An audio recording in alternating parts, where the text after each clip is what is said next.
Bien, camarada. Vamos a tratar de resumir sintéticamente porque hay una parte del contenido del registro cultural del dios llano y del dios Wotan que ha quedado aún de explicar. Eh, en primera instancia debemos decir que el dios llano, el dios bifronte llano, sus dos rostros, uno que lo hemos analizado o hemos tratado de profundizar o arribándonos a su verdad absoluta, que tiene esa relación directa con el dios llano, el rostro joven, que mira hacia el pasado. Entre comillas pasado, hemos dicho el pasado desde un punto de vista temporal y hacia atrás desde un punto de vista espacial. Es decir, atrás tiene que ver con una referencia espacial y pasado con una referencia temporal. Pero recordemos que el tiempo es el espacio-tiempo recargado, de tal manera que hay una conexión de sentido entre tiempo y espacio, si lo tomamos desde una perspectiva cronológica, de tal manera que el pasado es una extensión de este presente que está, lo podemos visualizar dentro de esta imagen, en la unión entre el rostro que mira hacia adelante, que ya nos vamos a referir puntualmente, y este rostro que mira hacia atrás, que hemos dicho que desde un punto de vista macrocósmico, eh, desde un punto de vista, podríamos decirle, desde el punto de vista del espíritu, está relacionado con el Dios incognoscible, en tanto y en cuanto este rostro que mira hacia adelante, que es un rostro anciano, está relacionado con el Dios cognoscible, que es el Demiurgo. En otra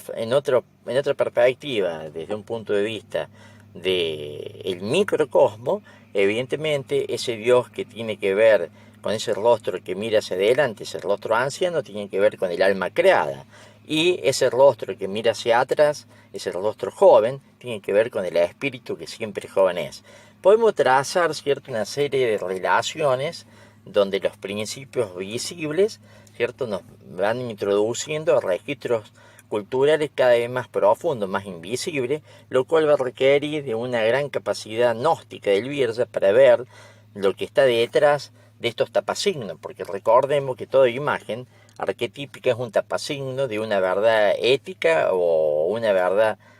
gnóstica o una verdad sinarca, depende la imagen que uno esté percibiendo. En este caso, evidentemente, el rostro de llano, que es anciano y mira hacia adelante, está relacionado macrocósmicamente con el demiurgo y microcósmicamente con el arcepe o la mirada del sujeto consciente, que tiene que ver con el yo psicológico. Cuando el Birja está dormido, cuando el Birja está despierto, recordemos que el yo aislado del sujeto consciente puede, en la segunda iniciación, conquistar el espacio óntico del sujeto consciente de tal manera que el sujeto consciente va a operar en función del yo despierto. De tal manera que ahí cambia la relación y el yo psicológico deja de existir, evidentemente, porque la psique ha sido resignada, desintegrada, y la psique es parte de la estrategia de liberación del yo despierto, el yo orientado y despierto. De tal manera que en esa instancia donde el Birja es un iniciado, caballero tirodal, evidentemente ya esa separación entre lo incognoscible, que es de los mundos infinitos, de la eternidad del origen, y lo cognoscible que tiene que ver con los mundos del globo terrestre, con los mundos del sistema Ralkara Chakra, esa realidad, ¿cierto?, se va a disolver, porque en este caso, en forma particular, el yo va a conquistar las estructuras psíquicas y vitales del microcosmo que responden al espíritu, de tal manera que el cerco estratégico que generó el arquemo nodal, donde el yo se aisló del sujeto consciente, en esta instancia gnóstica, el yo ha conquistado, ha transmutado las estructuras del microcosmo psíquicas y vitales a través de un duro entrenamiento, a través de una dura praxis noológica, ha conquistado el ser en alguna medida. El yo conquistó el ser pasa a ser, vaya la redundancia del término, a ser parte de la estrategia de liberación del SIDA, del Birja despierto. que se puede llegar a transmutar en un Shida leal. De tal manera que ahí vamos comprendiendo profundamente esa relación que unifica, ¿cierto? Como hemos dicho, al Dios incognoscible que está de espalda al Dios cognoscible que es el Dios demiurgo. De tal manera que hay una separación, ¿cierto? Podemos decir,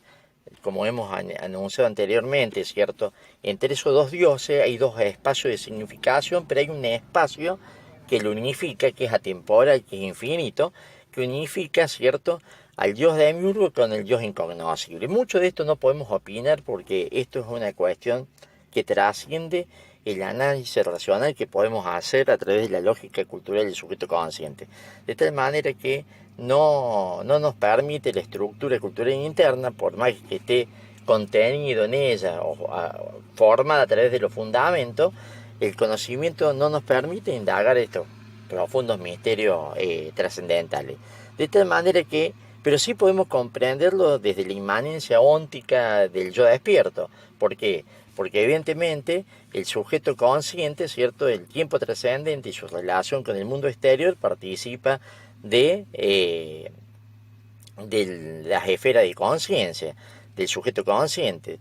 Y en cambio, las esferas noológicas que tienen que ver con ese rostro que mira hacia atrás participa del yo despierto, del espíritu. De tal manera que eso lo podemos ir y comprender profundamente, inclusive en la praxis que habitualmente ejerce todos los días el vida despierto, reconociendo su mirada gnóstica por la cual participa la esfera psicológica del sujeto consciente. Y esa mirada gnóstica también está íntimamente relacionada con el infinito, con el yo infinito, con el espíritu infinito, lo cual recordemos, para terminar, el yo es un reflejo creado del espíritu increado. Pero al haber ese vínculo, haber creado el puente metafísico entre el yo creado y el yo increado, el yo se transforma, que en un principio es perdido, se transforma en yo despierto y al crear el vínculo, el puente metafísico, se unen esas fuerzas volitivas, la del yo increado que está en el origen, como potencia abril se desencadena sobre la voluntad del yo creado y se transforma en yo absoluto. Ese yo absoluto tiene la capacidad, evidentemente, para conquistar el yo psicológico, conquistar toda la estructura psíquica y vital desde el microcosmo, de tal manera que el microcosmo ha sido mutilado, y ahí viene la propiedad de ese yo despierto de transmutar la sustancia del microcosmo en braja, en materia incorruptible, pero eso es otro tema. Bien, espero que más o menos haya podido redondear este poderoso registro cultural que tiene que ver con el Dios llano, con el Dios bifronte, Dios de las puertas, de las encrucijadas, de los caminos. Por eso está relacionado, ¿cierto?, en ese sentido al camino inverso. Porque acá quiero terminar con este concepto. Por eso el Virda, el camino de la vida de la oposición estratégica, es un camino inverso con respecto a la ley de la evolución. En este caso, la ley de evolución estaría relacionada directamente con ese rostro del Dios llano que mira hacia el futuro, hacia la temporalidad del tiempo trascendente, hacia el Valpla, si lo queremos ver desde esa perspectiva. Y el camino inverso va en contra de ese rostro. Nosotros estamos dormidos, subsumidos en el mundo, insertos en los superlenguajes de la superestructura, de tal manera que tenemos que despertar, escapar de estas trampas lúdicas sacralizantes de los superlenguajes axiológicos para llegar a esa puerta de entrepaso donde vamos a tener que atravesar para ingresar a la vía gnóstica del yo despierto, a la vía gnóstica iniciática de la sabiduría hiperbórea. Entonces, entre estos dos rostros, bien podemos decir que hay una puerta expandida que tenemos que atravesar, ingresar por una puerta XY que tiene que ver con el rostro de llano relacionado con el Dios demiurgo, con la creación, con la vida, la cual hay que ingresar por esa puerta, atravesar el espacio de entrepaso, esta puerta expandida que existe entre ambas puertas XY, y arribar a la puerta que tiene una relación directa con esta imagen del llano joven, del rostro del llano joven, del Dios